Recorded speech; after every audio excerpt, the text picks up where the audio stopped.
Pedro Santos with a left foot delivery all the way to Martinez at the back post. Is it a penalty?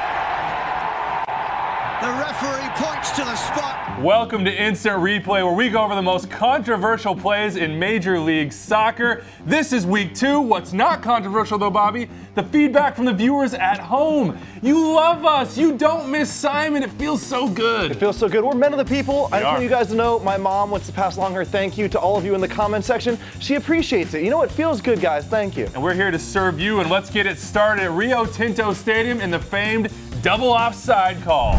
We start in the 33rd minute as LAFC take the lead on this play, but 2 passes that could have, maybe should have been offside, Bobby. Andrew, do not start the show on this. This is too obvious. We cannot begin on this note. How do they miss this? I don't know, man. Look, the first call, Apollinaire Mariscal, I think he's right to keep the flag down because, look, it's close. He's blocked from that final defender, but Latif Blessing is ahead of the ball, and Soccer Photonometry helped us out here. He's a full half foot according to his models. I think it's obvious. I think it should have been called back. We do not need trigonometry to figure this out. But how did RSL get on the board, Bobby? Let's throw it back to the 19th minute for this Dejan Jakovic tackle on João Plata. We had a lot of folks at home saying no contact here, shouldn't be a PK. What do you make of it? No contact. If João Plata stays up, Jakovic takes off his leg.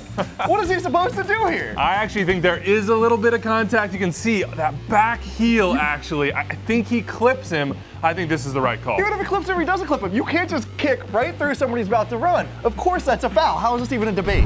We head to Orlando in the 38th minute where video review popped up and I think got this call right. You can see as the ball's trickling out of the box, oh, there's the contact, Bobby. I think it's just on the inside. They absolutely got it right. You can see he touches the heel on the inside of the box. Well done to the VAR, well done to the refs. You got that one spot on. I think we agree, Bobby. Good stuff there from Soren Stojka and VAR Edwin Jurasevich, but we have some questions about this tackle from Rasmus Schuler late in the game. It's ugly, man. Absolutely. This is a tackle that makes me the most angry from this weekend. Look how high that second leg is. To sweep up that high, he's simply lucky that he didn't break somebody's leg on this tackle. And of all the tackles in this weekend, of all the tackles in this sport, this is the kind we need to get rid of. Yeah, no doubt in my mind, Bobby. That's endangering the safety of your opponent with excessive force. A red card all day for me. On to stoppage time of this match where Mason Toye, the rookie, got a yellow card for simulation. Let's take a close look at this one, Bobby. Loons fans weren't happy, but I don't think there's contact there, and I think he could have come down and kept going on the left foot. He didn't. I'm okay with the yellow card. Well, the question, Andrew, is if he had kept running, wouldn't he have just run straight into Bendik? Doesn't he have to get out of the way at some point? It's hard for referees to judge if he keeps going. Does Bendik foul him? Does he get out of the way? Is he trying to trick the referee? That's what's going through the ref's mind at that point. So you're saying PK, is that what I'm hearing? He's saying PK because if he doesn't get out of the way, if he doesn't jump, then he runs straight into Bendik, then it's definitely a PK. All right, we're split on this one. On to BBVA Compass Stadium where Kai Kamara drew a penalty and hit the century mark. Bobby, I think that's a PK. I know it's a little bit soft. That's 2 hands in the back from Felipe Sinderos. We talked about it last week. If they're going to keep calling this, there's going to be too many PKs. At some point, a forward needs to be strong and stay up. I don't blame Kai for going for it, but refs, come on, this is soccer. There's going to be contact. We need to ask our players to have some strength and not just fall over.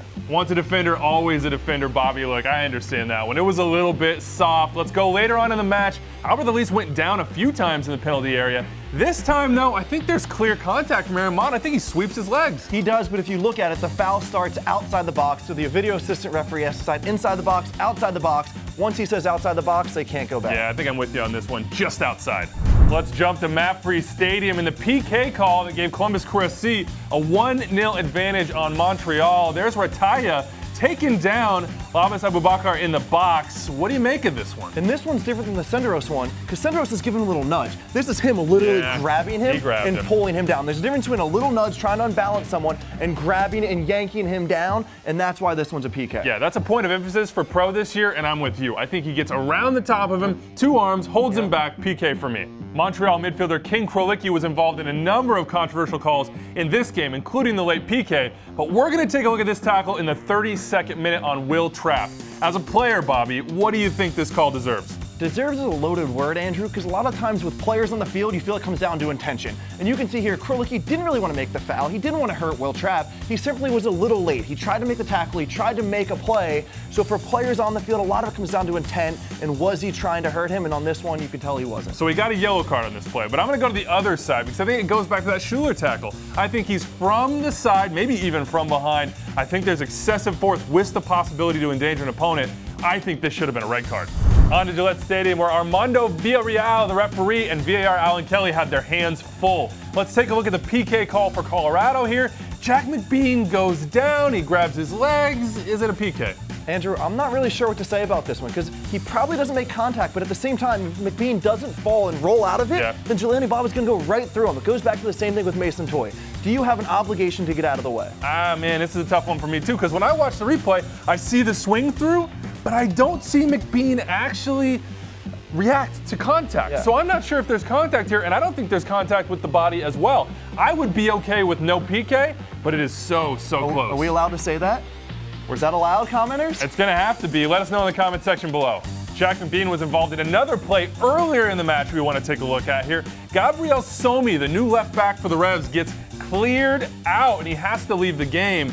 It looked bad, Bobby, but did it deserve a red card? It didn't, and yeah, this is hard to watch, make no mistake about it. But at the end of the day, it's two players competing hard for the ball, going for it. McBean doesn't put his shoulder into him, doesn't raise his elbow. It's head-to-head, which is tough to watch. At the end of the day, it was a fair play by McBean. I think he's barely late here, and the one thing I will say is he doesn't, like you said, he doesn't raise the elbow. Both the arms come out for the players. I think the problem here is Gabriel Somi did not see it coming. He wasn't ready to brace for it. Yellow card for me.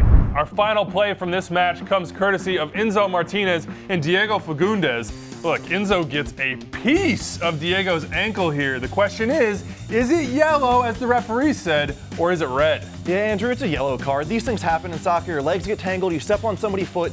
The important thing to note, it's only the 74th minute. The game is tied. Enzo isn't angry at this point. He's not trying to make a statement. He just got his feet caught up. But you should note that it was checked by the VAR. It was checked, and I think I'm with you as well. Look at the way he's running. It's about his foot pattern. If he came way out, if it looked intentional to me, if it looked malicious and violent, I'd say red. I don't think it was. Therefore, my call is yellow as well. You better believe the 72,000 strong at Mercedes-Benz Stadium were trying to influence Robert Sabiga and his crew. The big call from this one comes on a tackle from Greg Garza on Paul Areola. I watched this play and I think, Garza got the ball, but he definitely got the shin with those studs. Is that serious foul play? Yeah, and it sucks that Areola got a little hurt on this, but Andrew, sometimes I don't even know what the heck we're talking about. This is a regular soccer play. He is making a slide tackle, he is playing the ball. And yeah, sometimes legs come up after that, but there is no malicious intent. He didn't lift the leg early, he simply went to kick the ball, and sometimes when you go to kick the ball, what if your I'm leg going here? comes up. I'm getting you, it's I'm right totally there, different between coming in with your studs up and playing the ball and your studs coming up after. Yeah, look, that was violent conduct from me on Bobby. I don't think this was serious foul play as well, but I do think that the referee and VAR got this one right. You review it, possible red card. They say no. I still think it's a yellow card. Good job all around. Not even close, not even a yellow card. We finish up this episode of Instant Replay at Yankee Stadium, where NYCFC took on the Galaxy. We'll start with this Jonathan Dos Santos tackle on Anton Tinnerholm. Ooh, right on the top of the ankle. Didn't feel good. No, it should be a yellow card. It's not a red card because he doesn't lift the studs high. He's playing the ball. He's not even trying to do a tactical foul. But yes, he's late. It's a little dangerous. Yellow card. All right, yellow card for me as well. All right, keep it rolling. David Villa wanted a PK in the 75th minute here.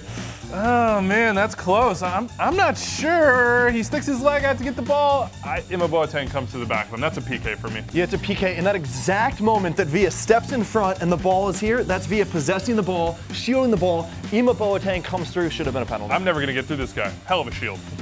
And our final play from week 2 of Instant Replay, Ashley Cole's second yellow, the one that gave him his marching orders. A lot of people at home, Bobby, saying no contact, no foul, super soft. Yeah, but you can see that Ashley Cole just barely nicked the back of David Villa's legs, and it only takes the smallest touch to throw someone off. And you can see from the way David Villa falls, his legs come together. It was just a bad nick by Ashley. And other people are saying that first yellow is soft as well. I want to take a quick look at that. I think this could have been red. Herrera gets cleared out from behind.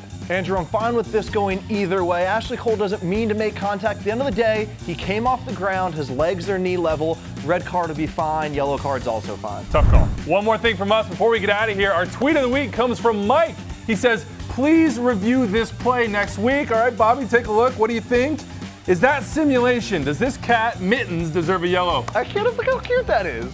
I didn't even know this was coming. Yeah? I can't evaluate that cat. Yellow and red? Come on, man. Give me something. Gorgeous. No, just gorgeous. I'm going yellow card for simulation. That's it from us. For our producer, Rich Hernandez. For Bobby Warshaw, I'm Andrew Wiebe. We'll see you next time.